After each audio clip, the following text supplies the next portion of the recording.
We good. We back. It's all good. We see you when you get back. No problem. But yes, I can't admit that I have absolutely stayed in relationships way longer than they needed for me to be in them.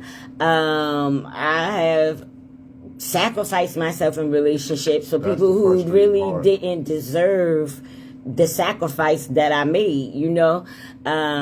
I mean, we'll probably talk about it as we go along or whatever, yes. But I have an ex-boyfriend of mine who's now in a wheelchair. And back then when I was with him, unfortunately, he didn't listen to me. I told him not to go somewhere, and he went somewhere with his so-called friends, and somebody was after his friends, and he ended up catching the bullet for somebody else. Everybody else is walking this earth straight, and he's paralyzed for life, but for being in a spot that my discernment told me to tell him not to go. You know what I mean? But I sacrificed myself with that because I had a 9-to-5 at the time, you know, and being that he was disabled, I had already broken up with him. Like, I wasn't even really in a relationship with him at that point. But when the situation happened, I felt bad. I felt bad for him, like, Dad, you know, his family didn't really speak English too well. So it was like I made the sacrifice. I took off from my job, got him a wheelchair ramp build, went and changed his diapers and washed his, like, no, I'm just keeping it. I'm just keeping it a buck. How overly? Hey, but you're a grown ass man, get shot and be paralyzed and can't take care of yourself, and then say you're a grown ass man and see how that feel. To literally be sitting in shit and not have nobody come and want to help you because you sitting in shit. You feel what I'm saying? Grown ass man. So I'm just saying, my heart. I got a heart too. My heart allowed me to stay. That's bad, because what if your girl, what if something happened to April Malik, right now? Nah, what if something happened to April? What if something happened to April right now? And she needs you, she becomes incompetent. That's a whole different story. No, well, then how is it a whole different story? It's the same. What you bringing to the table and what you talking about, you know. What's the difference? If she incompetent and she needs you to change her diaper, you ain't gonna change her diaper? Ass man, dog. What you gonna do? Anyway, eventually, we got him a home health aide that was able to come in. However, you know, some home health aides don't stay overnight, you know, and so, you know, I was there. And then, as I went along, I realized that I was extending my love to someone who actually really didn't deserve it, because you did the most before you even got hurt, and you really didn't even deserve for me to step back in. And sometimes to this day, he still be like, yo, why did you let me live? I'd rather be dead. And I'd be like, hey, I just did what God told me to do. You know what I mean? Well, the whole thing is, like, you could never fight the feeling of a heart that you have. You have a heart of a champion. You just be who you are. Yeah. The problem is people, when you're really nice to them and they're not used to being nice, some people upbringing be messed all up, where they wouldn't understand. Like, some people can say, why are you so nice? Why are you nice to me? I'm not right. Nice. And you pour into that person, but then when you leave them is when they realize, like, damn, I really missed a good thing. Yep. But they don't appreciate you when they with you. So it's like a double-edged sword. Yeah. You know what I'm saying? So I came to the point that I came to the conclusion that I'm just going to clear my credit card debt out, and I'm just going to send all my paychecks to my creditors, you know what I'm saying? That's what I'm talking about. You know, forgive your debtors as they forgive you. You like trespass against you? There you go. We're going to do that. We have a great show. Who we got on the show tonight? Who we got on the show? Hey, listen, we got some amazing guests on the show that's coming up. Well, first of all, I'm gonna start. I'm just gonna start. Like, it's not no particular order. Nobody's better than anybody. Everybody is gonna get, you know, their acknowledgement, because everybody that's coming up here are some really powerful people. So let's start with we have Denayana Collins, who's going to be coming up here, who is an author, and she is all about loving yourself, you know, and learning how to put you first and take care of your health and have fitness. She runs an amazing organization for moms, because she is a mom who, you know, experienced some things in life and had to deal with how to deal with things alone after separation from some things, you know. I'm not going to tell everybody's story. I'm going to let them tell that. But, you know, that's just to give y'all a little background. Then we have Nikia Mone, who is also an author. And you guys have seen Nikia Mone with me before several times, so I probably don't even have to give much of an explanation for Nikia Mone, but she is an absolutely amazing influencer. She has a podcast as well where she brings on her guests and she talks about things that people don't really want to talk about, you know. She's almost like that elephant in the room, you know, that is going to say the things that nobody don't really want to hear, but she going to say it anyway because she's Nikia and that's what she does. Right. And then we have Omar, Liles, my mental health specialist. He's a mental health counselor. Not only that, he also helps people with dementia. He has his mental health track record is a little lengthy, so I'm gonna let him tell y'all a lot bit more of what he does. But definitely just know we have somebody who is actually certified, okay, to literally be here with us tonight and talk to us about mental health concerns. And then we have the amazing, who I'm sure you're all waiting for, Brother Malik Turner Jones is in the building. He is a man of many hats. Guys, please share this live. He is a king of many hats. I don't even want to call him a guy because, like, his purpose on the planet is just so much wider than just looking at him as a guy. Like, he is a leader. He is let me say this word right, philanthropist. Yeah, I think I said that right. He is a humanitarian. You know, he goes out into the community and he feeds people. And not only does he feed them food, he feeds them wisdom, you know. He's just dope. He's just amazing. And one of the main things that his focus is on trauma, like my focus is trauma, because a lot of people in this world need to be healed. You understand? So, you know, it can't be just me. You know, they say, you know, in order for you to raise a child, because we're all children when it comes to mental health, you got to relearn some things. We got to unlearn some things and relearn some things. And the truth is that, Malik is out there like on foot doing that, you know, and talking to people each and every day, and helping them wake up. All right. And I think I talked about everybody, right? Shadira Birzel is our last guest. I'm going to introduce you guys, tell you guys a little bit about. Most of you guys know Shadira because she is my client, and she is a client of mine that I have done life coaching for, business coaching for, author coaching for. I've done a lot of things with this young lady, and this young lady went through a very tumultuous relationship with a narcissist, and thus we have a book together called Surviving a Narcissist.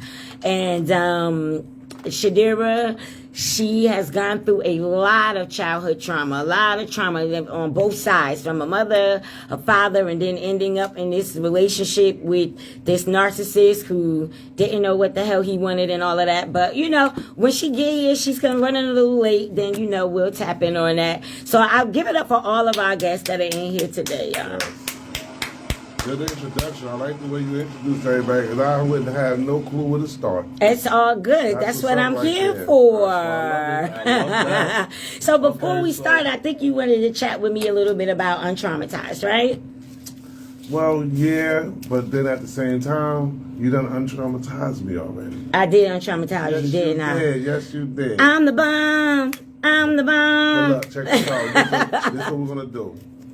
Let's show the book, Untraumatized, right?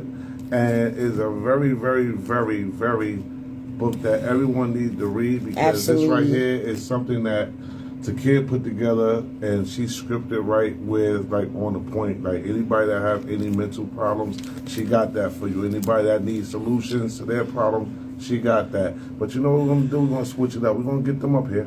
Okay. Get the show started. Let's go. We're going to talk about Untraumatized. Along the way. Let's go. On that topic. So we want everybody to come up. All right. So let's introduce them though one on one. Yes. We're gonna have Malik. We got Malik. We got Brother Malik to the panel, please. Y'all give it up for Brother Malik, so they know who they looking at. You on that side. Go that side. Comfortable at, Malik. Where you want to sit at, bro? Yeah, true story. I can move this. Where you want to sit? Where you feel comfortable? Hey Malik, sit over here. Sit over here. Sit right here. Yeah. Malik.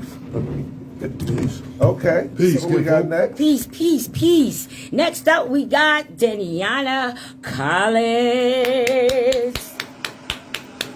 Yes, yes. Wherever you want to sit, boo. Wherever you want to sit. Look at that book, y'all. Unmasked. Y'all get ready. Deanna's going to talk to y'all today about becoming unmasked. You know? Oh, yes. Push your button. Make sure your mic is on. Next up, let's bring a guy in the middle again. Omar Liles. Yes. Clap it up. I'm learning. Oh, I got it right. I think I did. Was that hand clap? Yeah, you got it right. I'm just asking. You know. And last but not least, my baby girl, the amazing Nikia Mone. You're supposed to give Malik. She said it last time. Oh, you want to put her back in seat? All right, Omar, move over and let Nikia have her middle seat. In the middle. I think the brothers should be on the end as The brothers on the end, that's true, and as don't leaders, feel absolutely. Pancakes. You're right. You are absolutely right. Yes. Thank you for putting me on this broadcast right here. Samantha. What's going on, Samantha? Everybody checking in. We didn't even start yet. Listen. It's gonna be a fiery show This is definitely going to be and just to let fiery. you guys know, still 90s. We over almost 2 million views. I got over 20-some contents from, I got over 2 million. That's awesome. All our badges, so just let you know. Don't think for once that we ain't working on this Still 90s show. Man, we working. We putting in that work. Let y'all know. You know what I'm saying? Omar, I don't need you hating. Okay? You need to believe you got it. You know what I'm saying? You've been on this shit for the stage. I don't need you coming on my show hating. That's all I ask. And we good. That's what's up. So, well, first of all, let me just start with a brief introduction of our topic today. And our topic today is talking about becoming untraumatized. Like literally taking a look at the things, the situations and experiences that we have experienced, looking at our stories and helping somebody else rise above, because we could have fallen below, but we still here. And we may not be all the way up, but we ain't where we used to be, right? And that's definitely what this is all about. But I want to ask my trauma specialist next to me, how would you define, Malik, how would you actually define trauma? Trauma. That's just a cute way of saying you've been through some shit. I like that. Wait, say that again. You said it's a cute way of saying. Trauma is just a politically correct, cute way of saying I've been through some shit, right?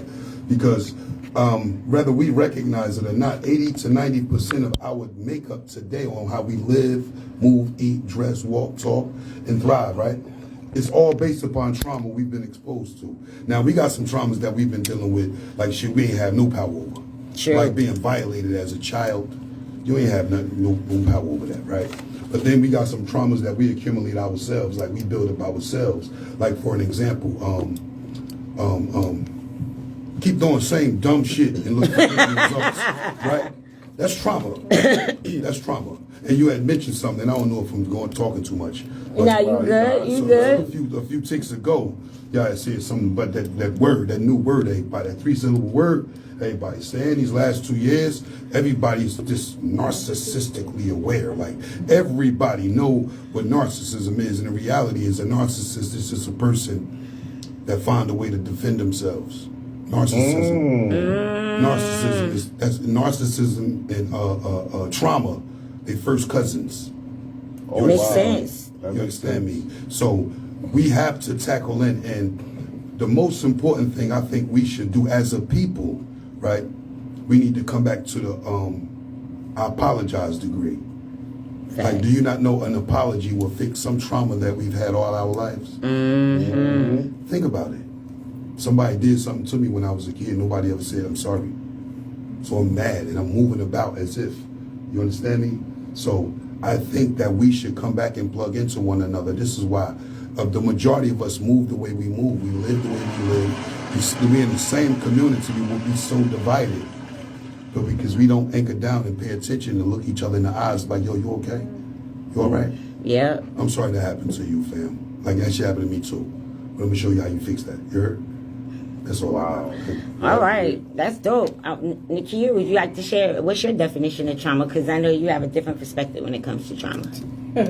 I know that because you know as soon as She's you like, where do I answered, it's start? like right. It was the huff. Like, where do I even start? I think trauma is pain. And so whether that trauma is self-inflicted or not, but it's pain. And trauma has a way of surfacing itself in many different forms for many different people, and it shows itself in many different ways, right? So I can be traumatized because something happened to me. I can be traumatized because of what I have seen. I can be traumatized because of what I've heard. I can be traumatized based on everything that is around me. So your senses can literally pick up trauma. So trauma is pain. And trauma is also how you react and how you respond to what has happened to you, right? Yes. Because it's not the impact, it's not the actual thing, it's how it impacted you, right? So, like, when you have a crash with a car, they say, well, it wasn't the crash, but it was the impact. At what point did you hit something to cause your car to either, it might have crumbled. Facts. It might not have been that much damage, right? Everything is determined based on the impact point. So trauma is really determined based on the impact point. The point of impact determines the level of trauma that you have. And I think that a lot of the times, you know, we excuse trauma to be something that is forgivable. Some trauma is not forgivable. I agree. Absolutely. You know what I'm saying? Absolutely. Like, some things are just unforgivable, and I'm okay saying that I don't forgive you for that. You know what I'm saying? Like, Okay. I'm all right with that. Like, I can move on with life to say I don't forgive you for what you did to me, and I know how to live not in a state of unforgiveness, but in a state of I know how to move forward. You know what I'm saying? Like, Wow. we've been taught a very messed up theology where it says that, you know, we need to forgive those that have hurt us. I don't have to forgive you for anything. It's up to you to go to God and seek your own forgiveness for what you've done in your life. It's up to me to move forward from what you've done and not let that Control hold me me, back yes. and control the way in which I live. But other than that, I don't forgive a lot of people that have done some effed up things to me. I don't have to. I know And I don't that's need right. to do that in order to survive. I don't need to do that in order to live. Like, you did it. You live with it. I don't need to live with the Where you live at, right? Yeah, like, I'm not I don't have to be a resident. Before we go to the next person and say something, I agree with you, but then I have to challenge that because, like he said, sometimes you have to. Sometimes forgiveness is good for the soul. Just Period. let me Like, take for yourself. For self, Let like- me tell you something. For who? You got for yourself because It's what not. happened? That's a Okay, made-up hold on. phenomenon. Hold on. Wait on. Now Wait a I want to second. break this thing down, You can. and that's why sometimes situations where people come into battered situations, abused, taken advantage of, or however you want to call it, that's held in. So if you don't want to forgive me for treating you the way I treat you, guess what you're going to do? Bring it on to the next and the next. Hold on, and the next. And that's why when this gentleman Malik said what he said, like having that forgiveness, like, hey, it's okay. Because it makes you feel good. The biggest problem, and I'm talking about as a whole, and I'm talking about 90% of this world as a whole, we carry a lot of baggage of not forgiveness in us. And we carry it. And guess what happens? That's why sometimes we get bad results in our relationships. Because we bring that energy from, I'm telling you, because You it's can tell me it's that. so like, I'm telling you, Yes, because everybody's it's a false experience is statement. different, and the purpose of this panel is for us to share each individual's experience. Because guess what, your experience may be like someone there may be somebody else there that's hers, somebody else's may be mine that sacrificed a lot, somebody else may be Malik's, Denayana's, or Omar's. So we're not here I'm to. going to shut up because no, we going to go at it, and I ain't got time. Not I told you on we're this gonna get panel, you we're next not time. going at it. On this We're gonna particular go to that. panel, Okay. we're actually coming But, together and like- having an understanding that each and every one of us have our own experiences that what's we your want to take speak on about. it? I mean, I agree with you, and I think it comes from the perspective of I'm a faith-based coach, so I think that it depends on your level of faith and your belief and how you interact and have your level of intimacy with God.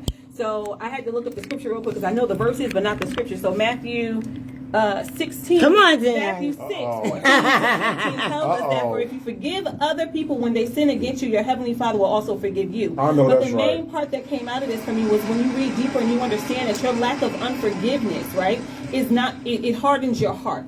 And that's where we get to a place where we become hard and where we become unable to be vulnerable, and it leads to the definition of trauma. So I think that there's levels, and everyone has work to do, whether we're doing trauma work with anyone. For me, trauma is anything that changes or alters the way you see yourself, the world, or interact with others. And so those interactions leave you in a place where someone has done something to you. You may not forgive them for those things, but the forgiveness isn't for them, it's for you. So that your heart, your soul can be in a different place, right? And so everyone has their beliefs, and I respect your belief, but my belief of the God I serve tells me that forgiveness is something that we have to give to everyone because it's for ourselves, it's not for them. And so your blessings can be held up in heaven because of your lack of unforgiveness. There's much scripture that is also in it. So that lets me know that you're not correct. Hold on for a second. Let's go deep. It's just a perspective. I used to be a pastor. I mean, like, Used to be a pastor means that your faith or something has been altered or changed differently. That's a So whole Hold on for a lot. second. Well, it has to be. That's a whole lot. we can go into doctrine, Don't baby. make that Hold on now. assumption. Wait. And let's go into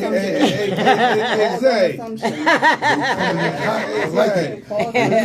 Could you go get the her roll, please? She got the Bishop roll. Bishop D in the building. But to bring it back though, can I add on, like, honestly speaking, on some for real right now stuff, like forgiveness, like I said, that's for me. Yes. Yeah. Like, because honestly speaking, the moment you try to match someone's energies that violated you, you become them. Then they own you, Absolutely. right? Then you hold on. But what I'm saying Well, they own your is energy, so bitterness to speak, set in. emotions. Yes. Like bitterness That's set what in, I'm talking and then about. to go a little bit deeper. Bitterness set in, and then it alters your physical and your spirit, and then your health is affected by just the fact that you're bitter, right? So then cancer comes, right? So then cancer ain't nothing but a spirit, right? Let's be clear. That's true. Let's be clear. It jump up on Yes. cancer body people that's physically in shape, on point, on top of their game, right? But then a lot of people, bitterness happens. So now we have to dig into forgiveness. Forgiveness is a thing that we kind of don't want to deal with. Just like the most forgiveness people on the planet is black people. We forgive everybody that crossed us. But I forgave Master Bobo for enslaving my people. You know, the Jim Crow, you understand me? Right, we forgive them. But I can't seem to forgive my baby mother for naming my daughter Soraya when I wanted to name her Monique. I can't forgive her. And because of it, I don't speak to her. I'm bitter. I'll smile and grin in your face. I don't know you. Right, but I won't. But the mother of my children, I'm treating her like she's the demon from the pits of hell. No, we need to tap into different stuff these days. Everything that we've tried in the past has failed us.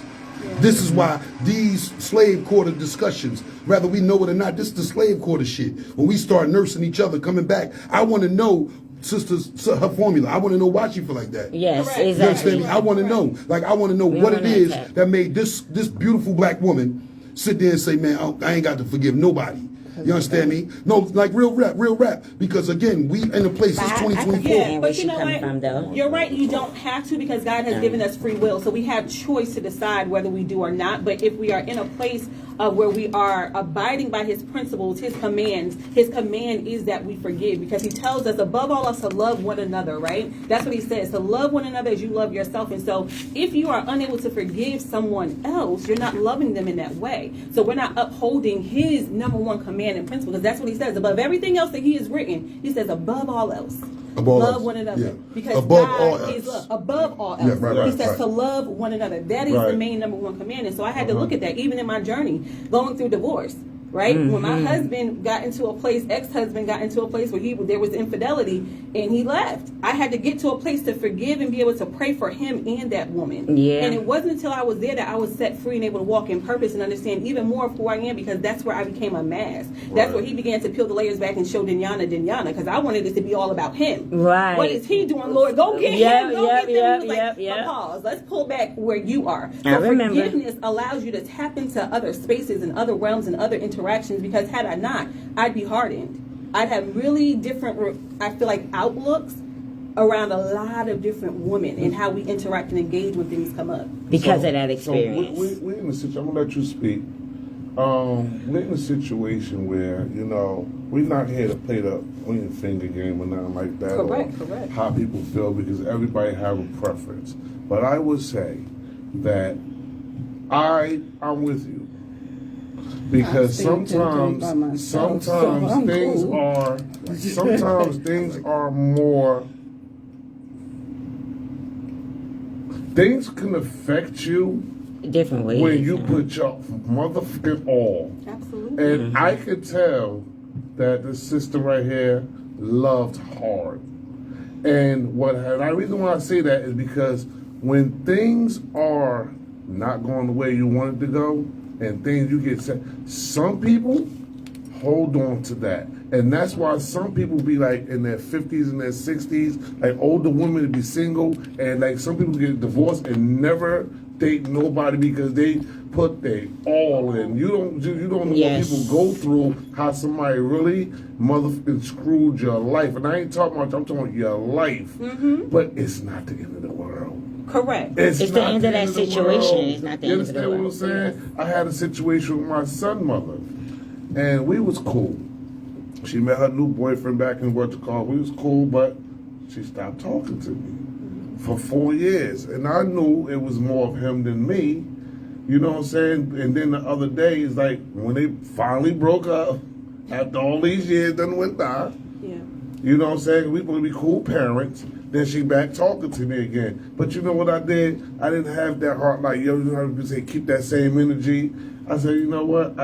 That's a waste of energy. Because my thing is like this. If I was bitter, you know what I'm saying, from when we left each other from back in 2007, we in 2024, son 17, we not speaking, we grown, I will be holding on. But since I have that heart to have, like he would say, a forgiving spirit, then I say, you know what? I'm not going to hold that against you because you weren't talking to me. God have a way of fixing stuff. Right. Now, the problem is we be rejectful of what God laid out for us. When God give you that opportunity, come on now, you already know I told you I was going to get my game on. You know what I'm saying?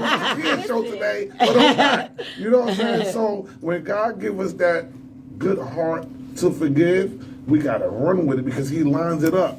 And if you don't swing at that home run, sometimes you can say, you know what? Don't even worry about it. Then you be rejectful towards God. God is not going to forgive you because you're not going to forgive the situation because God's supposed to forgive you as you forgive. We know that. And if you don't forgive, that's part of a sin that you hold on that you said you could get rejected for even going with God because he can hold that against you because you're supposed to forgive no matter how bad it is because you know what? But you know what? Hold on, y'all. Could Omar talk, please? Yes. Let me just touch this because I think this is the opportune time to touch it. Okay. Like not for nothing, we can't tell nobody how and when to forgive. We don't know the story, fam. Right. A lot of times somebody will violate us like, yeah, I'm come on, man. I'm forgiving now.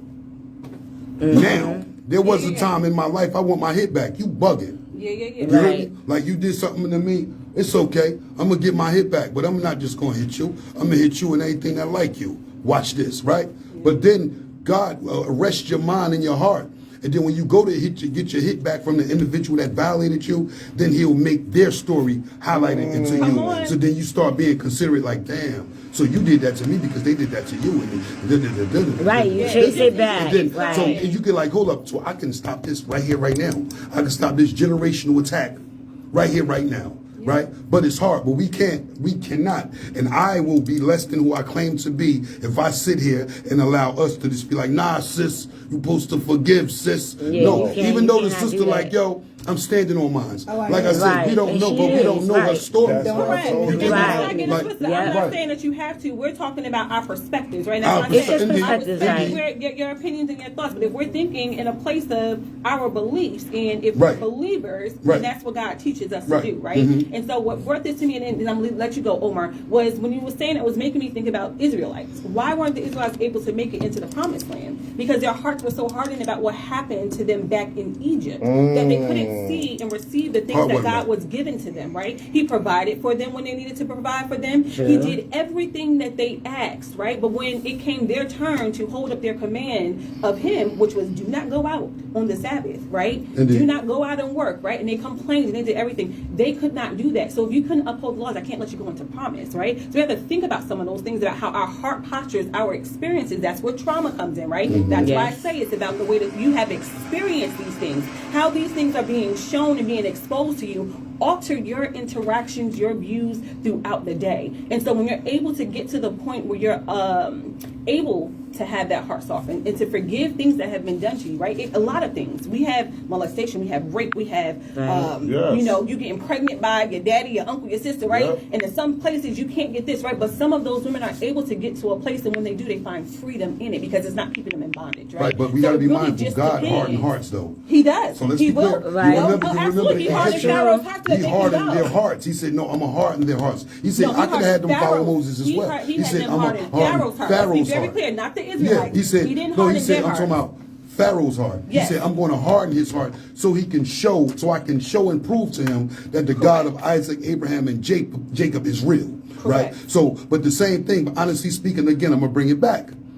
I don't know this sister's story. And the one thing I do know about the black woman, they are the most forgivingest sisters. This is why our black women got so many fucking battle scars. This is why they got so many battle scars.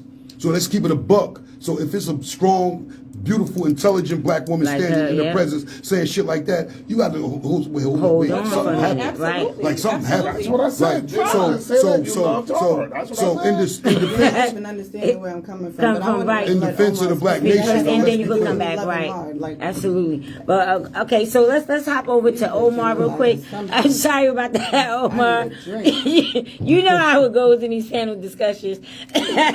So go ahead. What would you like to share about trauma? Your definition of trauma, and how you view it?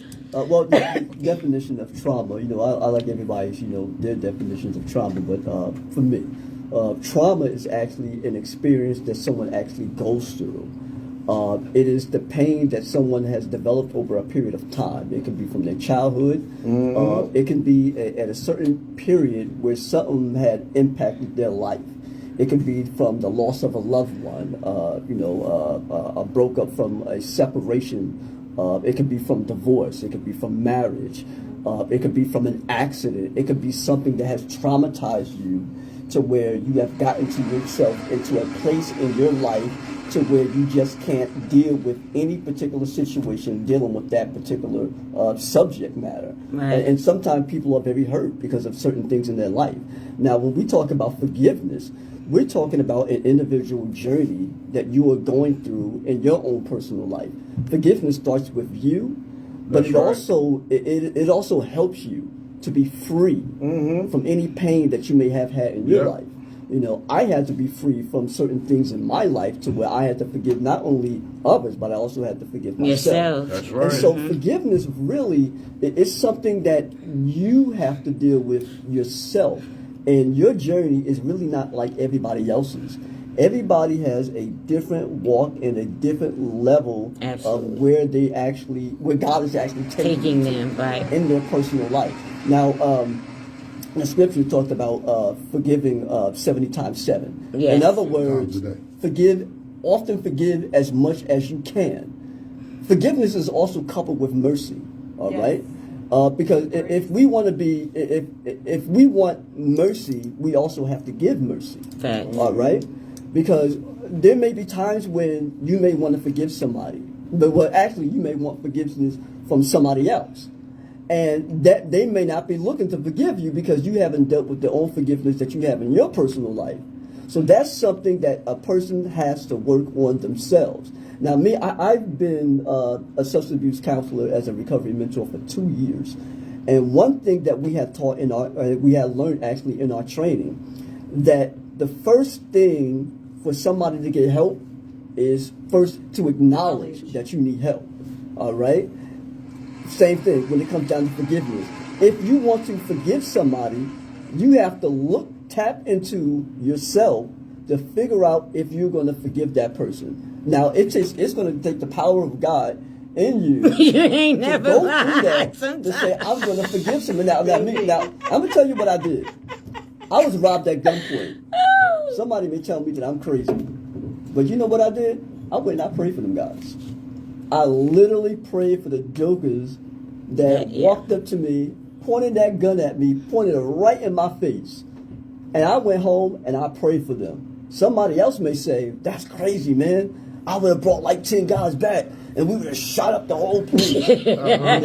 But I'm not in that space. Right. Maybe when I was a teenager, I would have been right. I would have came back, hey, yo, Rob, Joan, come on over here. Right, We're going down on 15th Street. We're going to roll everybody out. Right. But I'm not in that place. I'm a saved brother. I got a different walk, you know? And there are people who are still dealing with situations in their life to where they just can't help themselves. And until God moves them into that space, that's when forgiveness. That's where they're going to be, right. You know? But it's not everybody. That's true. Everybody's not dealing with the same issues in their life, you know, because they're dealing with something what you call cognitive dissonance, where you may have the belief, and then you may have it may be the opposite of what the lifestyle that you're actually living, or what you're actually thinking, because what you think about certain things, you're doing the opposite of it, because you're saying, oh, I want to forgive people, and you're saying that you have faith, but then you don't want to forgive nobody. You know, it's just like a person who's saying they're racist, but they still want to be Christian. Right. How can you be Christian and then be a racist at the same time and still have a problem with black people sitting in your church? How can you hate certain things in your life, but then profess something else? There's another word called hypocrite. You're being hypocritical if you're claiming one thing and then doing another. So let me ask you guys a question. I'm going to let you go to your next question. Do you guys always feel as though, like, was it ever you to blame? We always tend to point the fingers at not ourselves, it's always the other person when it comes to wrongdoing. Do you feel like we have any, do we have any inner issues with ourselves? We'll start with Malik, we're going to work our way down, because my thing is, when you're dealing with the mental, because we're talking about mental health, is when, got the camera on Omar for it, you ain't getting no more shine off. Hold on, put this back on me. You know what I'm saying? Do you guys feel like, do we have a problem? Because us is always them, and for them it's always us. Does that make sense? So I'm gonna start with Wait, you. hold on 1 second. I truly love that question, but that's actually something that's going to come in the pattern of the process where we actually address that. I don't want to address it just yet. It's just kind of like not the time to address. Do we have a problem yet? I have a formula for this. I don't really want to answer that just yet. Okay. But I definitely do want us to answer that question. Absolutely, 110%. My next thing that I wanted to share, because we were talking about forgiveness, and we were talking about, we know part of forgiveness is actually us having love for ourselves, right? We have to have self-love in order for us to actually have that forgiveness in our spirit, because a lot of times if you don't love yourself, you will find yourself bitter. So Nikia, I want to bring this to you, and I want to bring this to you first, and then we can go around. But what would you say that your experience with trauma has brought you to this image of yourself? Like, how would you say your experience with the trauma that you experienced, because clearly, you're set, you standing on it, you're not moving. What did you experience? What was your experience that actually put you in that place of feeling that, Hardness. I can't forgive, or I can't love the way I guess describe how the trauma has influenced you and your perspective of yourself and how you handle your life, because right now you are somewhat hardened, but I know you're not really hardened, but you just don't take no shit. I'm not hardened, I'm pissed off, but yes, and I'm just going to be open and honest with that, because there are generalized assumptions that you can't assume anything about a person without fully understanding who that person is. Right now, I was married to a bishop in a church. I too am an ordained elder in a church. I made a personal decision to walk away from ministry. No, I did not fall from grace. No, God did not harden my heart against him. No. But I made a personal decision for myself in order for me to be free and in order for me to be healed, to walk away from an institution that supported a person and still supports a person that did the things that he did to me. Now, what I will say is that when you are involved in the church world that I was involved in, it's not the full church world, but the world that I was involved in, there was a lot of covering up that took place. There was a lot of misquoting the Bible. There was a lot of misrepresentation of God. There was a lot of misinterpreting scriptures. There was a lot of manipulation. There was a lot of deceit. There was a lot of that took place. Come on. Right? So for me being the person that I am, and me being the person that studied a lot, and I began to realize that all these things that I was being taught was actually erroneous. There was a lot of things that I was being taught that were not exactly true. They were not according to the Word of God. And there were things that were being taught because the Bible has been rewritten and changed over time. So when you begin to study apologetics and you begin to go back in history and really learn, I had to unlearn the things that I had been taught in order to understand the truth. I stand in saying that I will never forgive that man, and I will never forgive that institution for what they allow, ever. But I'm free in the fact that because I did not enact revenge the way that I wanted Which to. you could have, right. Because I showed him mercy. Yes. I showed that institution mercy. I didn't do all the things that I really wanted to do. Yes. I didn't react in anger, right, and curse God. No. Why? Because I still love God. That's Why? right. Because I still have faith in God. That's right. I had to have the understanding that I needed to forgive myself for allowing certain things to happen to myself because I was questioning the things that were going on, but I was allowing myself to be manipulated into thinking all I needed to do was pray and God will fix it. All I needed to do is fast and God is going to change this man's heart. He's going to change the things that this man is doing. This man's cheating with every single woman in every other church, bringing them into the church. A so-called prophet utilizing the word of God as a weapon in order to gain, as opposed to Now can you understand why she ain't forgiving y'all? You understand? Go ahead. I won't forgive for that, right? I won't forgive the person that molested me. I don't have to. You understand what I'm saying? Because the power is not for me to forgive them. They need to seek out their own forgiveness for their own soul salvation for the things in which they have done.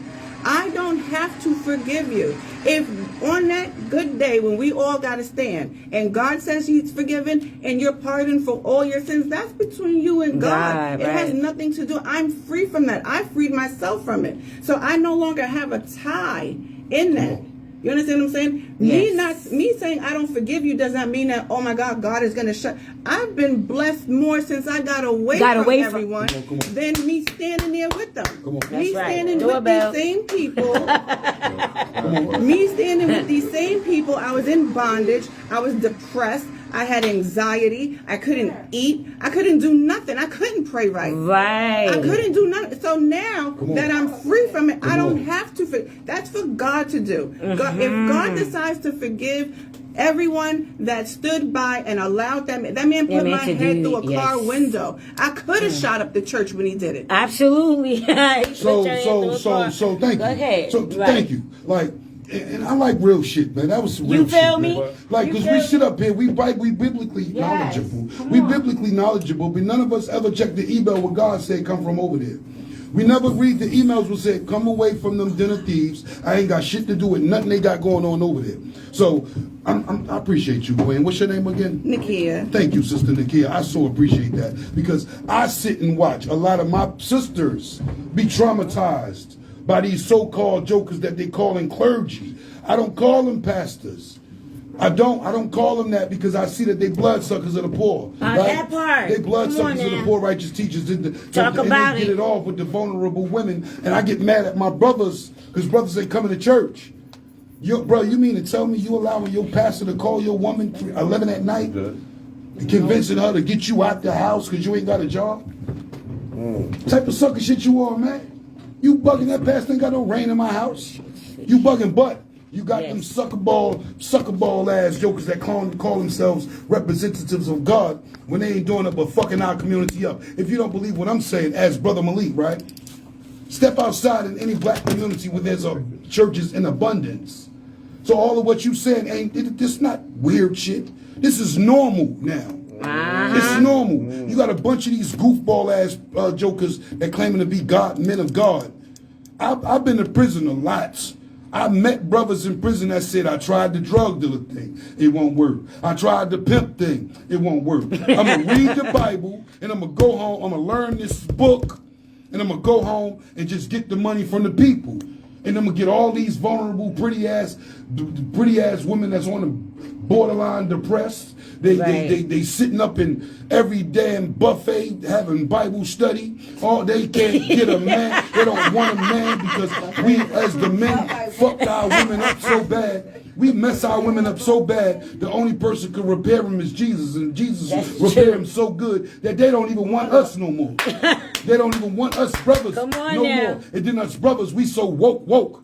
We ain't woke enough to go rescue our women from these motherfucking temples, right? Go get your woman out. Why you allowing that man to give him some goofy shit to where the woman believe in the man more than she believe in the husband?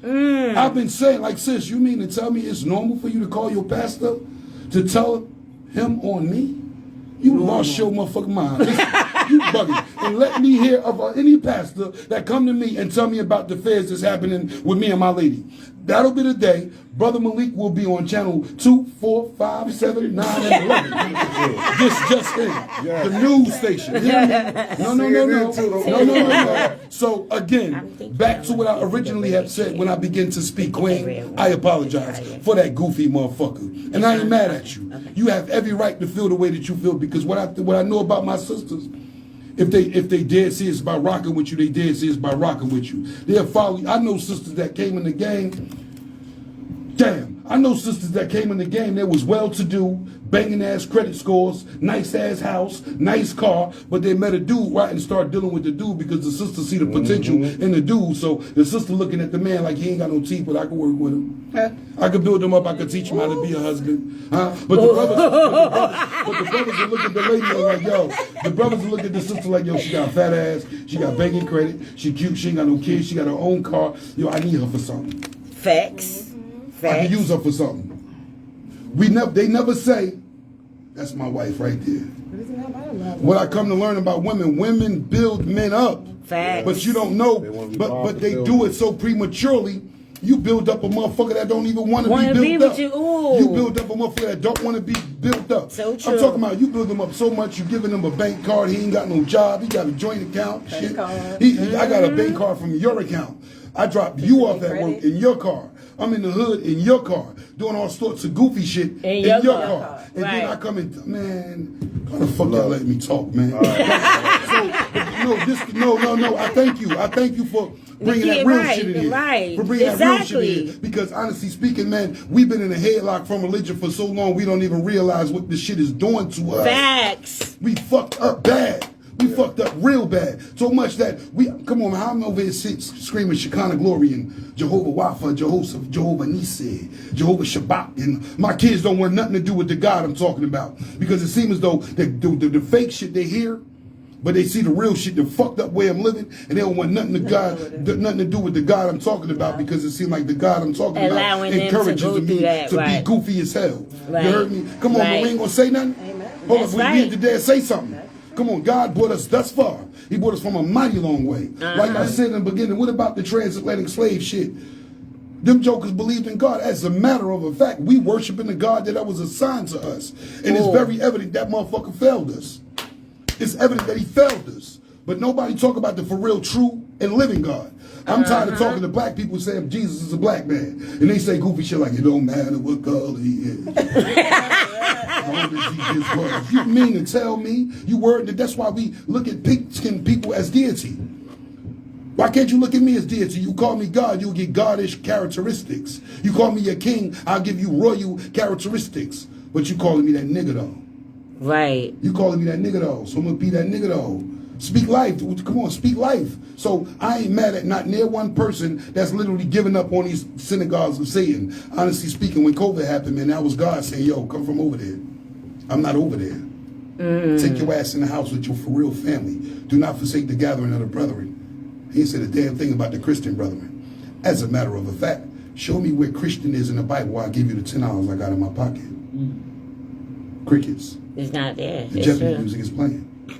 Exactly my point. But that's the This part. why. But that's part of the reason why, like I said, like I made a conscious decision to move myself away from that level of orthodoxy in order to become free. Like you're not gonna sit up here and wrap me up in a whole bunch of words that, at the end of the day, they weren't freeing me. Come on, speak quick. You know what I'm saying? They weren't freeing me. Right. You know, I could sit there and pray all day.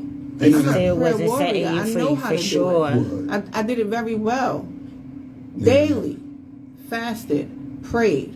Daily, Just got worse. depressed. Yes. Daily, miscarried. Daily, getting got cheated worse. on. Just got Daily, worse. getting Just got lied worse. to. Keep going. Daily, Come on now. every day. Come on. The man was married to a whole nother woman while we was married, then married another one while we was married. What? Daily. What in the world? Let's go See, with but it. nobody wants to Talk about level that. of truth. Come No, on, so we Nikia. talking about it right now, though. That's right. That's what we Right here now. for. To untraumatize. Let's go. See, that's what we need. Yes. Relationship, right? I think that's the difference. It's like there's a religion and there is a part. relationship. The relationship, So once yes. you Go ahead, establish a Denayana. relationship with God, because Right. it's intimacy. Into me, you see, right? Intimacy. The same way we build intimacy with each other and with I our like that men intimacy. or whoever you know, Yes. these days, right? There Right. is a level of intimacy required. That's why he says, "My sheep know my voice, and they also know my word." And so you only develop in Scripture. And I understand what you're saying about Scripture being used in manipulation, right? Of course, we already For know sure. that's how it was done in slavery, and we know that it's happening now. But once you But go it and goes you do your deeper than own slavery. That's how it was revelation. done in colonization. This is No, this that's what I'm goes way saying. It's before done this slavery. way, Like, but once you get relationship, then you're able to understand Scripture Understand. for self, because He gives you revelation, He gives you insight, He gives you wisdom into understanding Scripture. Scripture is always being manipulated all across, right? In big churches, mega churches, across, we see it everywhere. But that's why we have to make sure that we have relationship with Him, because He will speak to you. So we're in a situation where, you know, you guys are like, this is a powerful thing. Like, I like to thank you, you know what I'm saying? I like to thank my guests for coming out tonight, because this is big right here. Like, I wasn't prepared for this show mentally, because, like I said, going through things that really affect, you know, yourself. We all went through something. You got at gunpoint. You've been in and out of jail. You had some experiences, and we're going to hear from you as well. You look like Tamron Hall a little bit. Should I look like You came there looking like Tamron Hall. Let me find out y'all just came to New York. What you think So what I want to do is go into the next part where we're let her gonna speak, have. though, yes. I sit down, sit over there, Dadah. I do this, okay? Look, you do still 90s. I'm doing untraumatized, okay? All right. So I want to talk again to you guys because Shadira, I told you guys that she would be a little late, but she's here. Yeah. So clap it up for Shadira. Shadira Brazil.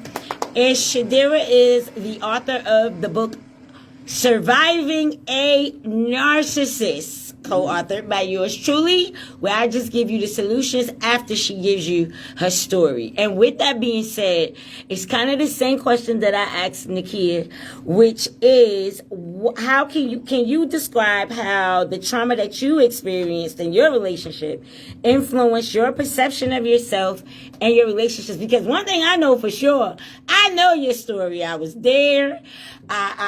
Oh my God, Lord. Jesus. and I want you to share a little bit about your story and you know how it actually affected the way, because you lost your self-esteem, you lost your confidence, you lost everything. You lost money. You gave up so much for this man, you know, for this relationship. And Okay, there we go. There we go. No more scoops. All right. Yeah. Is it on? Yeah. She's on? Okay. Ears down. It's down. Speak one of you. All right. Okay. Can you hear me? Can you hear me? Yeah. No. Just doing the show, Simon. You good? Testing 212. Testing. Yeah, Hey, you hey. good. You There you good. go. All right, There you go. all All right. Okay, so I am Shadira B, one now author, also known as Boss Lady of You Credit. better come on. So trauma. What was the question? How did the trauma Well, impact? she Well, can't first of all, Tell share the your whole share a little of your story of what happened with you, your situation of surviving a tumultuous narcissistic relationship like that. And I know somebody at this table. I'm not gonna say no name. Y'all can tell on yourself, but you were the narcissist in the relationship. But share with me what it was like, going through that story, share your story and how it kind of messed you up, to be honest with at first you. I didn't know what I was in. Yes. I just know I was in a horrible ass relationship. I just know from the beginning I just knew something wasn't right. Something wasn't adding up. But I didn't realize I was being manipulated. I didn't realize that I really thought that he loved me. I really thought that he would be the last one, my husband. Until, like I said, I didn't really know what was going on till a YouTube video popped up. Yes. And once I I started, think that's how we all find out some once I stuff. started doing the research, I just started doing the testing. I put myself in test mode. So I started to test out what they were saying on YouTube, and everything that they were saying was becoming realistic. It got down to a point where it became mentally abusive, physically abusive, emotionally abusive, financially abusive. Because, of course, before I met the man, I was doing my thing. I was traveling the world. Yes, we were. I was doing big speaking engagements. Of course, I had my own business. I was doing taxes and credit. I can generate a good amount of money in a day. But when this man got in my head, he told me I was too old to run a business. Mm-hmm. So, and what else too he tell old, you? so it basically, something, I don't know what clicked in me to think that I was too old to run a business. I really... Yeah, because she would call me and be like, Coach, I'm I'm not doing credit no more. I'm like, what? I got a $2,000 customer out here. You talking about something you ain't... What is wrong with you, girl? She's like, I don't want to talk. business for 8 months, which put me in a financial bind. I went back to work for 3 months, but again, God, that was not ordained for me. So he pulled me from that job like in exactly 90 days and said, this is not what I told you to do.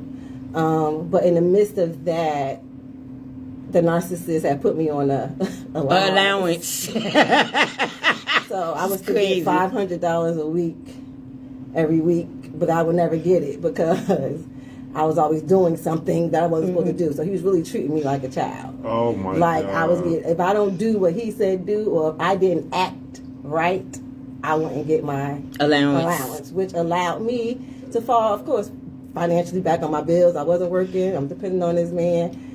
All of these things. So by the time I finally got the balls to leave, I was nothing. I had nothing left. I was emotionally drained, financially drained. I didn't have any self-esteem. I could barely even look at myself in the mirror. It was I remember that. That bad. And then something said to write the book. But then again, I didn't want to write the book because I didn't want to tell anybody my story. I didn't really share with my family what was going on. I kind of kept him protected. And like you said, I used to always just pray, like, God, you could fix him. You could do anything you could do. I fasted. I prayed. I was just like, God, I'm in this situation. I guess it was more of an ego thing just to say, I have a man. That part. And I knew he wasn't the man for me, but all my friends are married. All my friends is, they can bring their significant others out, and I'm always the one by myself. So I was now I got a man. Right. I got to make this work. And part of my loyalty, because I'm a loyal ass bitch. Yes. Not to call myself a bitch, but Babe in total control of herself. I'm a loyal ass girl. Babe in total control of herself. But I'm loyal, so my loyalty actually played a part of me staying for so long. Because I just thought that God could fix him. I could fix him. I could love him. I love him enough. Like he never been loved. He wasn't loved enough. I could love him. His mother didn't love him enough, so I could love him better than his mother. More like that. So like I said, I didn't want to write the book, but it was more of an ordained thing for me because God said it's not about me. It's more about telling my story so other people could get their healing and their breakthrough from what I experienced. Because again, I struggled with writing a book. Yes. Takiyah knows. Yes. I'm not doing this book. Book of War. I was like, what? Like, You gonna do this book? I'm not doing it. I was at her door like, And then again, he got into another relationship. So after me, as narcissists normally do, they move quickly and he hopped into another relationship. So for me, basically, snooping, still watching his page. After it was over. Yeah, I kind of thought that he changed. And I said, well, if he changed, I can't write the book because then it would be... That he's not really a credible. narcissist. Yeah, Yeah. 'cause narcissists don't change. They don't. So if he changed for this woman, because now he was making all these good posts and he's taking it out, and I'm like, oh, okay, maybe it was me, you know. Right. So then I got to thinking, okay, maybe I was the bad guy, even though I knew I wasn't. But something clicked in my head, like maybe I was the bad guy. Yes.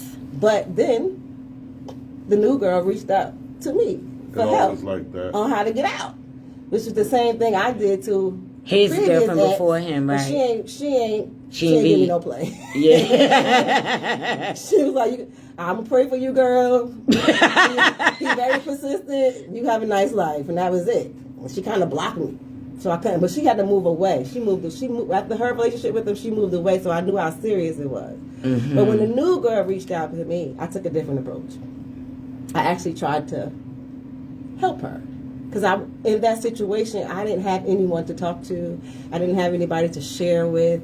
I didn't have anybody to ask questions about who he was because, of course, what he was giving me was a facade. Right. So I was trying to get down to the bottom of who he really was. So I was trying to figure that out. So when she came, it was like I had to help her. Even though my friends were looking at me like, don't talk, why are you talking to this girl? Like, why are you even giving her any play? I'm like, because I was her. Right. And I know what she's feeling like. Mm-hmm. And ain't nobody else could actually relate to her but me. Right. So maybe this is a God-ordained assignment, same as writing that book. Right. Because why would she reach out to me? And plus it was indication for me to go ahead with the book because he hasn't changed. Right. So it was a two-part whammy for me. Okay, now I got to help the new girl. Right. And I got Which right again, to she went back to him because but I told her like, you're gonna go back. Yeah. It's just like I never told her don't go back. I didn't even put them words because then he would have twisted that on me like she's the bitter. But I couldn't tell her that because then I would have been the bitter. It looked like you I'm was. gonna tell you why I did that. Go ahead. I'm gonna tell you why I did You that. told her. So, You told her to go. Not to go ahead. back, or you I told told her. her to run. You told her to run. I know that's right. I told her to run. Like, and this was after I wrote the book. Like when I wrote the book, The Secret Wives, The Lies That Bind. Like when I wrote that book probably right after everything happened. I had everything in my head, and they were like, "We want you to write an anthology." I'm like, "Okay, whatever." And I had wrote everything down. But we only put out a portion of it in the anthology, and then I released the full book myself. Mm-hmm. But I put everything in that book. She told me, she contacted me, not the 1, 2, 3, not the fourth wife. Jeez. It was a girl he was cheating on the fourth wife with. Her brother saw me because I did an interview, and they were like, you need to reach out to this lady, and I'm getting you her book. So when she reached out to me on Facebook, she was like, I'm with him now. I said, I don't know how you're with him, and he's married, but okay. Like he's still married. Right. I don't get it. I said, but okay. She said, but my brother's got me a book, and I don't understand. And I said, well, I'm going to tell you what they didn't tell me. Mm-hmm. I said, because I met a few people in this world, and none of them told me. I said, so I'm going to tell you, run and don't look back. I said, because he's not going to change. Well, he's living with me right now, and she was young. And that's why I wouldn't say run, because they always going to have an excuse not to run. I didn't experience Let me tell you it. something. So, It took that's it why I off didn't waste my time with for it. me, it was like it took it off of me because no one gave me that information. Conversation, No yeah. one, people were literally in my face. Oh my God, the Lord predestined y'all to be together. Hey, This yo, is I God's heard that doing. before. This is this, that, and the third. Oh, this and all this stuff. And no one told me the truth, and everyone knew who he was. Okay, that's what I gave her the total You know what I'm saying? package of the truth, but I just didn't tell her to leave Yeah, because no, I I know in told that the girl. space she was never going to leave because ain't Whether nobody she- nothing could have told me at that time. My I wouldn't whole have thing left. was whether she left or not, I'm giving you the told her. information. Right. I'm telling you to run. So And don't look back because you're not going to have no credit. You're not going Right. to have no money. He going to do whatever he want to do with your car, which is what he did with mine. He was driving women around in my car. I had 2 different women, one from North Carolina, the other one from New Jersey, contacted me saying, we saw you on Larry Live and we were in your car. Wow. He was driving XYZ. Wow. The girl lived down the street. She felt so bad. I said, that's good. Bank, come pick this car up. Yes. I'm not driving this. Right. Right. And Exactly. it's in my name. I had 2 cars. Come pick that up. Because you done drove. No, I'm not keeping that. Y'all can come get it. Right. Yeah. I Yes. accepted all of it. Like everything that I went through. I got our marriage annulled. I did all of that. Everything that I went through, when I had to get that marriage annulled, and the judge looked at me and he was like, "You need to serve him again." I said, "Let me explain something to you. I'm not finding him again." Right. It took me 30 days to get him served, and how I got him served to get the initial annulment moving forward, I had to trick him. I had to literally Right. have Make a friend him think. call. Right. I had a friend call and say, "Yo, I want to play for you. Where you at?" So I had her do that because she played the drums. He's like, "Oh, I'm gonna be at the church this day." Called the process server. I said, "Y'all have to get there early in the morning." I said, "Because I'm not going to this." Boom, served them. Next thing you know, close down church. Church done. I'm like, okay. Wow. They like, "You got to serve him again." I said, "I'm not serving them again." They were like, "If you don't, then you got to assume all the financial debt from your marriage." I said, "I'll assume it all." Right. I feel you. I'm not going back. Through this again. Yes. I said, August 7th, 2018, we gonna be annulled. August 8th, I'm gonna wake up. We starting this day over. I'm not doing this with you. Yes. But that's how the court system will do you. Like when you're going through stuff like that, it's like Wow. I gotta suffer Because because you want me to yeah. serve this person. And then I told him, I said, "Well, he just married somebody else, and Right. Oh my goodness. what you want me to do?" Right. What else do you Just want make me to me do? thankful my divorce was through COVID. Oh yeah, it sure was. So, just to, not to, Mine before COVID. just to break, Yours is before. Well, I'm gonna let you two share your stories was too, all right. and I want Malik's just- story. But go ahead, just to Dadah. You want bring- to share something? Yeah, just to bring some enlightenment to this whole solution, and I believe that you guys can agree with me. And I'm gonna let you guys go because today is Takiyah's show today. But our biggest problem, I'm gonna tell you what the biggest problem. This is the God honest truth. We, as human beings, when it comes down to relationships, we fall in love with the representative and not the actual person. Come on, Malik. You already know how we do, baby. We fall in love with the representative. And I tell people from the door, you have the first 90 days. And we give them the first month, we fall in love. They say all the right things. Knowing, and then the sad part is when you hear a little bit about that person from previous people, but you ignore the signs. They show you the signs, we just ignore them, and they be a little. My little brother used to always say to me, when it came down to my kid's mom, on any relationship I had, and they did so, my brother said, "If you want to get out, now is the time." And what I do is stay, and then you, boom, then you get nailed down the line when you're being cheated on, or you're being manipulated on, or you're being done wrong. Because the representative is never Does a going good to be job. true. They do a good We fall in job. love with the representative, and that's the part. So that first 90 days, they got you all into them. So now the next 6 months to a year, you all in. Now after a year go past, it's like a job. You don't want to get out. And everybody telling you, "Yo, get out. Right. Get out. That person's no good for you." But guess what? Some people got the manipulating ways, and what they do, like you said, they bring it to the next, and the next, and the next. And that's all I got to say to y'all. Amen, y'all. Y'all get Dadah and amen. Come on. You know what's funny, right? Denayana. You say words of Right, encouragement. not for nothing. I think it's real funny. Go ahead, Malik. Go I ahead and think it's share. real funny, right? Because everybody saying like weird shit, like relationship. Honestly speaking, that shit weird as hell. You call this shit relationship. Relationship. I ain't seen one. Not for nothing. I like that. Homeboy, He said listen. relationship. Not for nothing. And you said it best just now. We fall in love with somebody. Man, you bugging that. And at this point, I ain't trying to fall in love with shit. I ain't trying to love nobody. You Nope. sound like I'm a Nikia grown now. ass man. grown-ass I'm trying to like somebody. Listen to me. Hear me. I'm trying to slow walk like your ass. I'm trying to like you. I'm not trying to I love ain't you. saying trying to Because fall when in you love. get love, That's it. when you get love, you got tunnel vision. All you see is good stuff. When you got love, when you loving somebody, all you see is good stuff. That's true. They told you that they will fuck you up. They showed you they'll fuck you up. You ain't checking them emails, them inboxes. The brothers or the sisters in the inboxes, They're damn saying it, what they saying, they ain't yeah. hitting your shit saying, "Yo, they want them back." They wanting your black ass. But love got your goofy ass ignoring it. So now you had to see for yourself. Right. Look, all of us, we too grown now, fam. Yeah. And honestly speaking, we be so force feeding ourselves in these little popcorn, paper mache, microwave ass relationships with people we don't even fucking know. Relationships, right.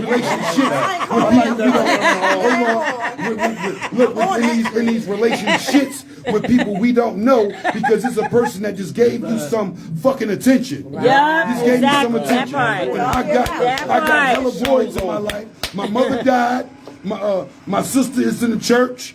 I'm in the streets. I'm a street guy. Ain't nobody liking me for real. So the moment I met you, when you start saying praise the Lord, just play over my food, you got all of me. Right. I gave you everything. Cause I ain't paying attention to the fact that you doing this to everybody. But because I have a void, I'm going to bring you all the way in. Wow. You all the way in 30 days. In 30 days. And then now we doing the surviving the narcissist. Right. You ain't surviving that shit. You got your six pack. You got your motherfucking mind together and realize you worth more than this. Then what that's right. You worth more than this. Just like the whole relationship with God. It's about relationship, not religion. Now, naturally, we already got the relationship with God. But the majority of us so fucking religious that we distracted. We don't know God's voice from the fucking landlord. We don't know God's voice because we distracted. Let's talk about the weapons of mass distractions. Distractions got me. I'm trying to come in early and stay late and listen to Sister such and such sing the fuck out of that song like she challenging the last sister that sang the fuck out of that song. I want to listen to. No, let's keep it a buck. No, because we got so many voids as broken black people here in the wilderness of North America. We got so many voids. This is why we put shit in the voids to fill the voids. And the shit that's filling the void is literally fentanyl. It's fucking us up bad. God said, come from over there. I've been over here long time. That's right. You ain't never talked to me. Right. Well, hold up, people of God. All of the people under the sound of my voice. Let's keep it a buck. How many of us been praying that same prayer for the last such and such and ain't shit happened? I hear some. Right. The reason why ain't nothing happened because we prayed to the wrong God. The for real, true, and living God is way over there. Right. We praying to the God of convenience. We praying to the God of convenience, and this motherfucker failing us. He's been failing us. He ain't gonna come back and save us shit. The God, the for real God, he like, yo, I got a relationship with you. But you cheating on me with them. So I'm going to turn you over to them, let them fuck your ass up, and hopefully you come back with what they do. This is what we do. We put in relationships, bae. You my God. Bae, let's be clear. And then I'm going to follow you everywhere. I'm the man I'm supposed to lead you, but because I'm broken, you don't even know how to replace you replacing my mother, Ma. That's why I call you Mom. That's why you calling me Dad. What the fuck you calling me Dad? This crazy ass sex acts we just did. Right. I'm not your daddy, babe. Right. No, let's be clear. Hold up, let's talk. Let's talk. Come on, let's talk. Because we get in these relationships and we literally putting our spouse or our mate in deity's position. Correct. I'm gonna answer you. I'm gonna be at your every beck and call. Because you do it for me. You fulfill me. You serve a purpose. When in fact, the only purpose you serve is a warm fucking body right there. Right. Because we got voids. Yeah, but men don't know their roles. No. Men don't know their roles, and women don't know to sit the fuck down. First and foremost, baby, you doing too fucking much. That's right, you're doing too much. Think I know you 2 days. Why do I know you the CEO or some shit? What? Why you asking me about my income? Mind your fucking business. That's right. No, you better tell them that income. That's right. No. So hold on, we gonna talk like family need to be talking.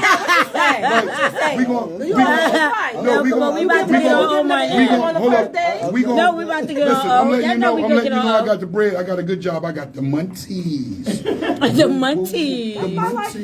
Hold up, Stick. All jokes aside. All jokes aside. Real shit. All jokes aside. Listen, I came in the game. I'm broadcasting what I pay because it's all the leverage I got. I don't know nothing else. Nothing else. But right. I know that you like this here. Right. Because So I'm I'm looking gonna at show your you Vera what you Wayne like, shit. so you do I what see I that need. wet wavy shit hanging off the side of your head. So I got you. I got the munchies. So now you know I got the bread. Now, wait. Okay. I like that laugh. And I'm glad they ain't on here. My sister and my loved ones ain't on here. You gonna tell me stop cursing? Yeah. Thank you. You Somebody doing your said thing. I was over here. So,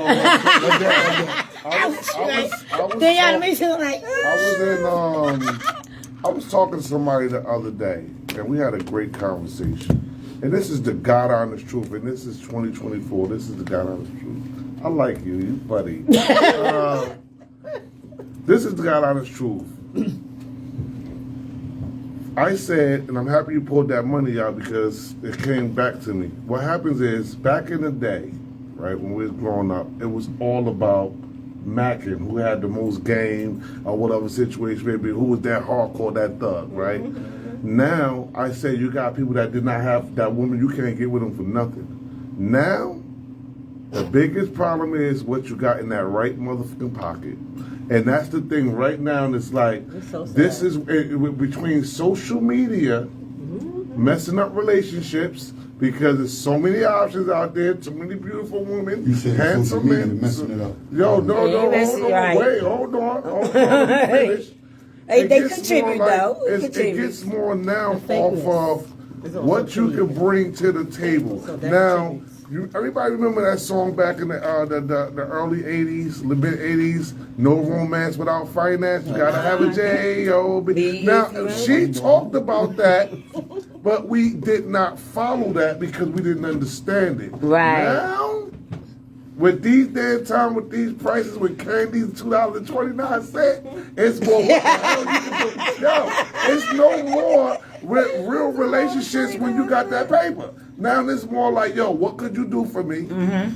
All right, you know what? I'm going to do this. Keep your mouth shut, and we're going to do it like But that. people are getting in Because relationships for that reason. Just what we can do for each other. We for each other, right. no, wait, I know what we can do for each Stability. other. Ain't no what we. No, I'm saying no. not me. Like he said, it's about money. Now, Malik, I got $100 in my pocket now.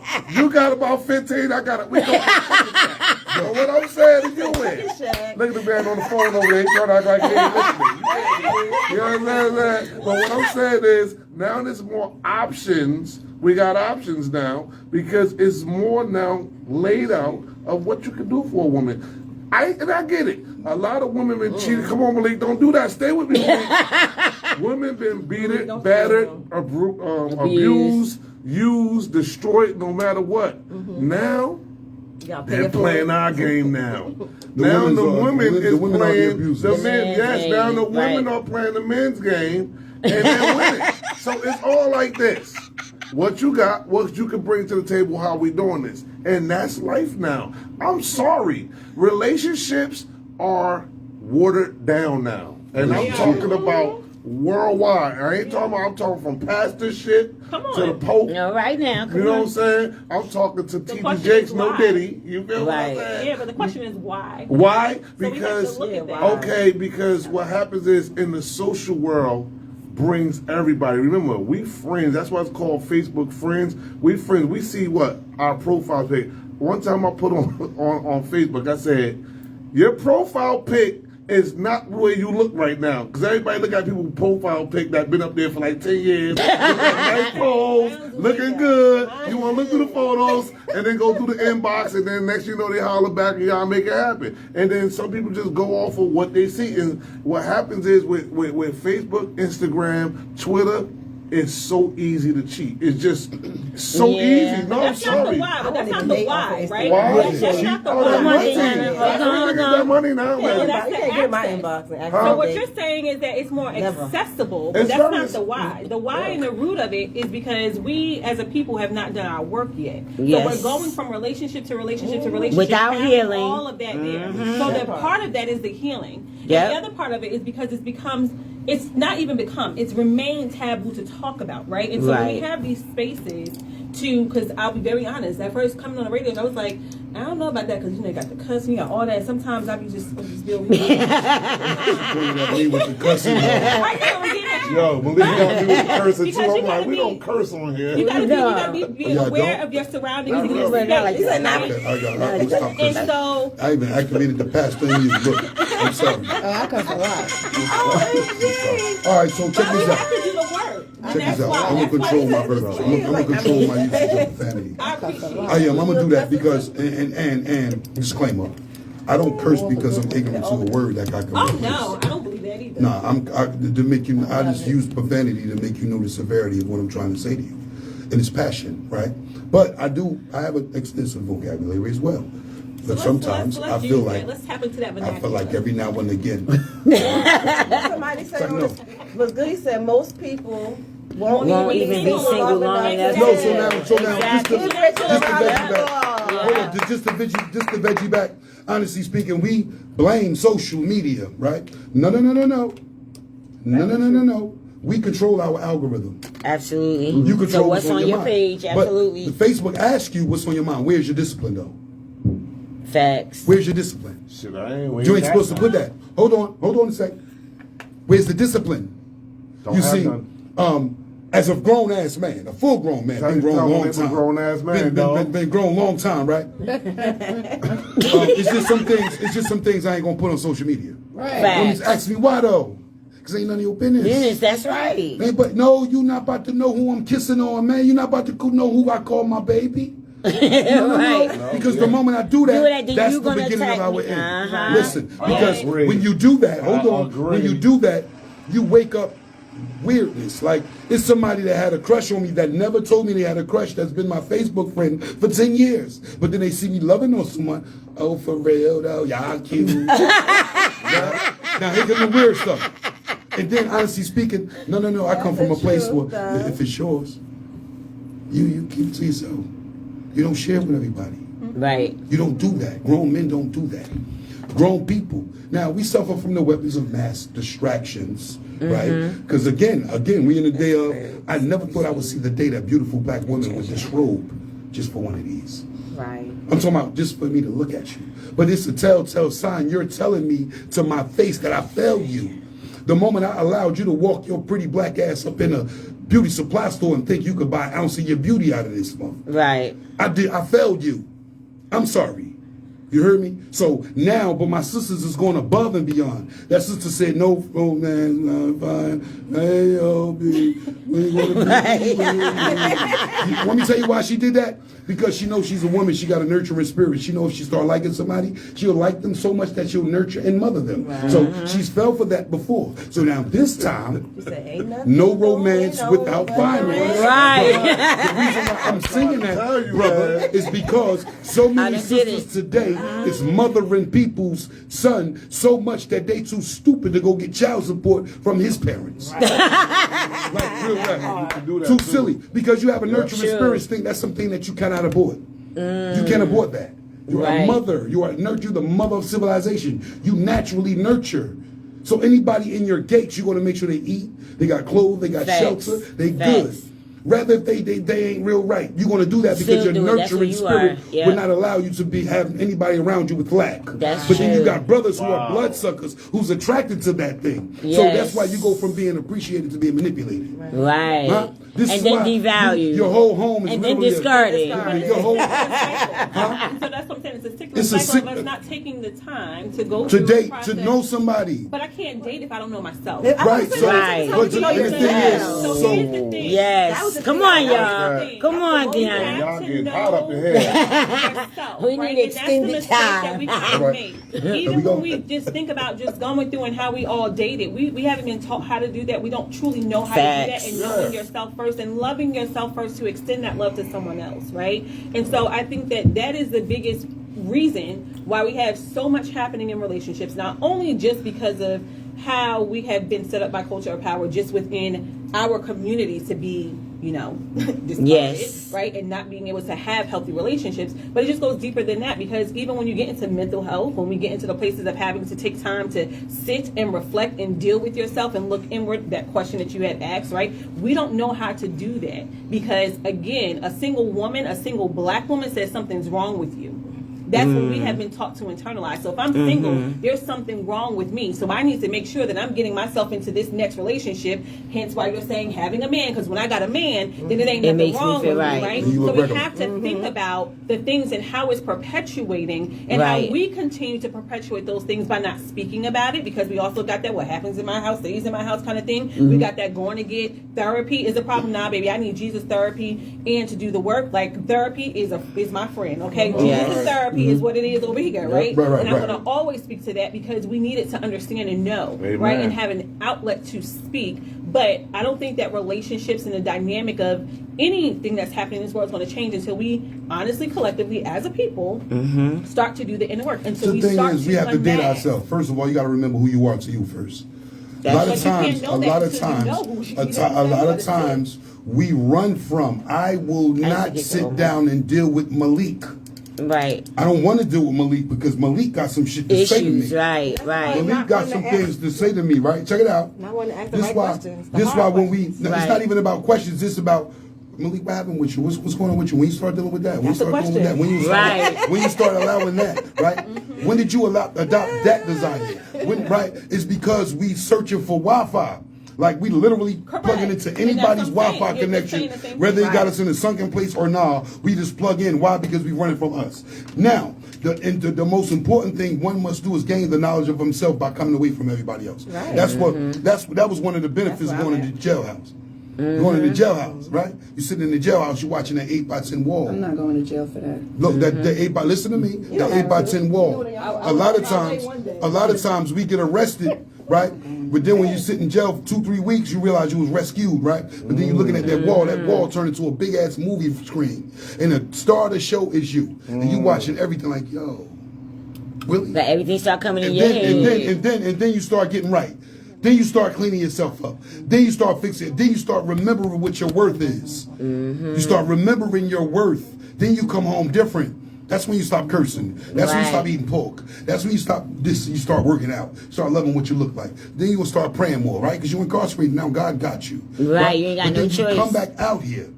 And you leave your lessons in the building. Whatever thing you was running from, if you had an issue with women, baby girl outside doing push-ups. So as soon as you walk out the building, she's like, here I go. If you had an issue with drugs, the drugs is doing push-ups. Right. As soon as you walk out the building, here I go, right?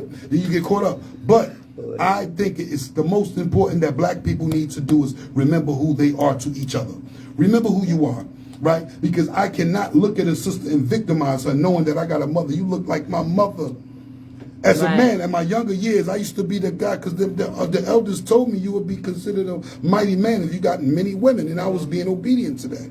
Just like I thought going to jail was a rites of passage. I was doing what they told me and showed me, right? But then I got grown and said, yo, what the hell is you doing? You dealing with this sister like that? This sister is trying to love you, homie. Like, it ain't like you the man, you the Mac, homie. Man, right. She just trying to But I think that's key to what you just said. You had to become knowledgeable of self. And I think, like, what she keeps trying to say also is that until you get real with self and heal self and begin to go back to who you are as a person, we all have gone through some major shit. Like, we've gone through some real tough. All of us. Yes. Tough. All of us. Things that potentially could have. Someone else could have died from. Right. That shit almost took me out. You know? Right. I didn't want to live after all of the stuff that I experienced. And it's not just I with checked myself the in the fake 72 bishop. hour Yes. I was there. So it's with everything. She called me like, I'm about to kill myself and fuck the kids. I said, what?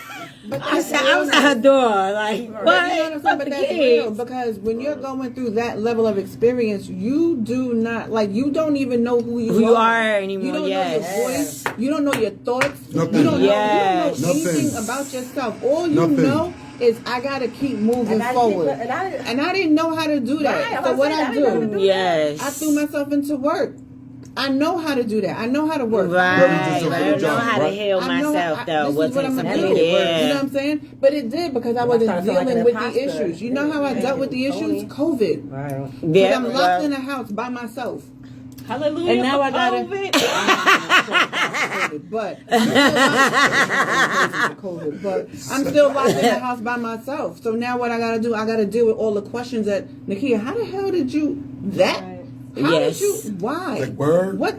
Right. Who are you? Right. And I had to ask myself, who am Pointing the I? fingers at people, like I don't Yeah. even want to, Right. like I don't even want to point the finger at people no more. Like in my healing journey, I've learned to examine Myself. Exactly. All of that. Because in relationships, Oh, I my, I wanna know get it's to you. always you did this, then the next gotta person be is pointing the accountable for fingers this. at Right, you, right. So what I learned is, Which I don't one want to to point what no Dadah's fingers. question If was. if I find an issue in the relationship, relationship, whatever it is, right? I like that. I'm going to question me first. Facts. Right? What Me was too. the trigger? What did he say or she say that triggered me Yeah. to make Make me feel think, the way yeah. I feel, to make And me, let me deal and with how me. do how should I react to this? Yeah. Yes. That won't be, because that would be Not react, how should I not abrasive respond? to my healing. Right. You know what I'm saying? Uh-huh. So this is I use those times at points of measurement to test my healing. mhm. You know, because I don't want to keep going Keep back on, you did pointing, this, right. you did You this, get- I right. wanna You're do not that. gonna get That's nowhere so with immature that. in high Right. school. Right. So let me, okay, I did this, you say I did this, I'm not coming back at what you did. Right. I'm just gonna say, okay, he felt this way, or she How felt could this I- way. what could I have How changed can about myself? How can I have Like, fixed that so they don't absolutely. feel this way and that I don't feel triggered about it? Yes. And if I Or- can, before we, because Omar, you've been quiet, so we got to get you. To Yeah, I But need to you get said to something that Omar, was and really we important, gotta Nikia. get. You talked about this pressing through, and that's because of, again, the personas that we have been given, this mask to wear as a strong black woman. We don't know how to be vulnerable. We don't know how to sit in our feelings, and even a strong black man, right? That's why men have issues, I'm going to say. I'm not Yes. have challenges, Concerns. right? They are challenged to have vulnerable and sincere conversations with us as women. The Yes. majority of black men don't want to open up because that feels like it makes them look weak. If No, I it's open not up Right. that. It's not that. woman, We don't open those up because y'all things don't happen. weaponize what the fuck No, we say. see, to that's y'all. Well, what that's I'm what saying. she's saying. And that's what That's I'm what saying, she's saying. right? Oh, Is that okay. we've been So you cultured just to not be open in up this to space. We've been cultured to be in this space that Triggered. that we have Malik to got be strong. triggered. We can't be in a place to be vulnerable. But that's something that honestly I had to work on and was real to me when God unmasked me. He said, your mouth, because I did do that. I did that with my ex-husband. But it was out of hurt, right? But he said that doesn't mean that that's how you get to respond to him. Just because he cheated, he did XYZ, doesn't give you the right to do XYZ and talk to him. I did. I was intentional in emasculating him. Yes. Right? No, And but we then- No, she learned to do that. was. She And was. so She now was bad we with have it. to, and I've learned how to not do that now, but that's what we need to put out there for others, right? And why these need to be having conversations, right? Because I could never told my testimony. But when God turned that mirror to me, and I was like, ooh, that But I'm saying, why do y'all that was men me. get with women, right, that y'all don't even feel comfortable with opening up and Let sharing me y'all tell you deepest, why we darkest do. moments No, with? it's not. Let me because give you when this. they do, Let me go give ahead. you this, and then I'm not going to charge you this time. Okay? But before you I'm not answer gonna that, charge you this time. before you answer, Richard Boy said, "Thank for all y'all conversations on the show. It helps me become a better human being, and it helps me heal." Yeah, very much You see welcome, that? Rich. From my past trauma. Yes. Y'all see that? Yes. Yeah, yeah, This is that's where my bro. this is where That's the my bro. situation Yeah, where me That's too. my you bro. can, what they say, you can heal the land with your words. Right. So this Yeah. my bro. You He share said, your testimony. and he also shouted me out. I'm gonna say it because y'all ain't saying it. He said, I enjoy. Come on, he said it right there. You said I it. You enjoy said it. learning something from He did. this He read- he read the conversation, and I room. always learn from Mr. T. Mr. Who? Mr. T. Oh. Brother Malik. So what was that thing you just said? You just Okay, said. so why do y'all get with women or get in situationships with women and y'all don't feel comfortable with being vulnerable with? So no, it's not that. It's not that we get with sisters we're not comfortable with being vulnerable with. It's just that they have to earn that. That's right. Like I like you, but I don't like you enough to tell you everything that, that's no, going not on yet. with me, Chill out, right. babes. It's levels No, to I'm this saying, thing. so I'm talking already in a relationship. No, see, in a relationship, it's a relationship then. Because we have to be mindful. No. I'm telling you, all this stuff be trauma stuff. Absolutely. It be trauma bonds, right?